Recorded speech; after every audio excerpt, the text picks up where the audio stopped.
আসসালামু আলাইকুম দর্শক, স্বাগত জানাচ্ছি বাংলা সংবাদে। শুরুতেই জানিয়ে দিচ্ছি শিরোনাম। লালমনিরহাট সীমান্তে ভারতীয় চোরাকারবারিদের প্রতিহত করতে বিজিবির গুলি। পাটগ্রাম সীমান্তে ভারতীয় চোরাকারবারিদের লক্ষ্য করে বিজিবির 2টি ফাঁকা গুলি।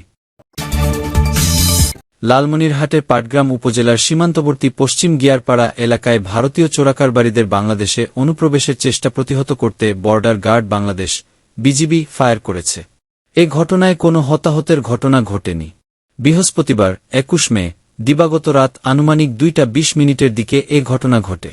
বিজিবি সূত্রে জানা যায়, রংপুর ব্যাটালিয়নের 51 বিজিবি অধীনস্থ কলসিমুখ বিওপির টহলদল দায়িত্বপূর্ণ সীমান্তের মেইন পিলার -806 এর নিকটবর্তী এলাকায় নিয়মিত টহল কার্যক্রম পরিচালনা করছিল। এ সময় ভারতের দিক থেকে তারকাটা পেরিয়ে কতিপয় চোরাকারবারিকে বাংলাদেশের অভ্যন্তরে পশ্চিম গিয়ারপাড়া এলাকায় প্রবেশের চেষ্টা করতে দেখে বিজিবি টহলদল তাদেরকে চ্যালেঞ্জ করে। চোরাকারবারিরা নির্দেশ অমান্য করে বিজিবি টহলদলের দিকে অগ্রসর হতে থাকলে পরিস্থিতি নিয়ন্ত্রণ এবং চোরাকারবারিদের সতর্ক করার লক্ষ্যে বিজিবির টহল সদস্যরা ফায়ার করে। ফায়ারের পর চোরাকারবারিরা দ্রুত ভারতের অভ্যন্তরে পালিয়ে যায়। এ ঘটনায় সীমান্তে বিজিবির টহল ও নজরদারি জোরদার করা হয়েছে। বিষয়টি নিশ্চিত করেছেন রংপুর ব্যাটালিয়নের 51 বিজিবি অধিনায়ক লেফটেন্যান্ট কর্নেল নাজিউর রহমান। লালমনিরহাটের পাটগ্রামের কলসির মুখ সীমান্ত দিয়ে ভারতীয় চোরাকারবারির একটি দল বাংলাদেশে প্রবেশের চেষ্টা করলে তাদের লক্ষ্য করে 2টি ফাঁকা গুলি ছুড়েছে বাংলাদেশ সীমান্তরক্ষী বিজিবি বাহিনীর টহল দল। গতকাল বৃহস্পতিবার দিবাগত রাত 2টার দিকে কলসির মুখের পশ্চিম গিয়ারপাড়ায় সীমান্তের মেইন পিলার -806 এলাকায় এ ঘটনা ঘটে। আজ শুক্রবার 51 বিজিবি সংবাদ বিজ্ঞপ্তিতে এ তথ্য জানায়। এতে বলা হয়, ভারতীয় চোরাকারবারিরা বিজিবির টহল দলের নিকটবর্তী হলে তাদের চ্যালেঞ্জ করলে তারা কোনো প্রকার কর্ণপাত না করে আরও এগিয়ে আসতে থাকে। পরে পরিস্থিতি নিয়ন্ত্রণে আনতে এবং চোরাকারবারিদের সতর্ক করার লক্ষ্যে 2টি ফাঁকা গুলি ছোড়া হয়। এর ফলে চোরাকারবারিরা দৌড়ে ভারতের অভ্যন্তরে পালিয়ে যায়। এতে কোনো হতাহতের ঘটনা ঘটেনি।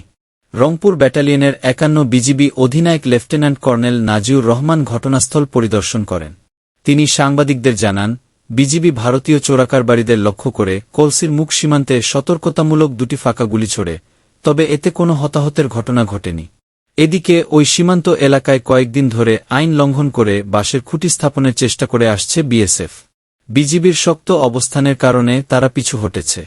এক প্রশ্নের জবাবে রংপুর ব্যাটালিয়নের 51 বিজিবি অধিনায়ক লেফটেন্যান্ট কর্নেল নাজিউর রহমান শুক্রবার দুপুরে দহগ্রাম বিওপির দায়িত্বপূর্ণ এলাকা সীমান্ত পিলার ডিএমপি 7 ডিভিশন 30S এর নিকট পুনরায় বিএসএফ বাঁশের খুঁটি স্থাপন করতে উদ্যোগ নিলে বিজিবির বাধা ও আপত্তির মুখে সরে যায়। এর আগে গত সোমবার দুপুরে দহগ্রাম বিওপির ডিএমপি 6 ডিভিশন 16S এর নিকট হতে 10-20 গজ ভারতের অভ্যন্তরে 174 বিএসএফ ব্যাটালিয়নের আওতাধীন সদস্যরা বাঁশের খুঁটি স্থাপন করতে আসলে বিজিবির কঠোর অবস্থানে তারা পিছু হটে। শুক্রবার দহগ্রামের মতো কলসির মুখ সীমান্তে বিএসএফের বাঁশের খুঁটি স্থাপনের চেষ্টা করে। এবারও বিজিবির প্রতিবাদে তারা পিছু হটে। বিজিবি সীমান্তে সতর্ক অবস্থায় আছে।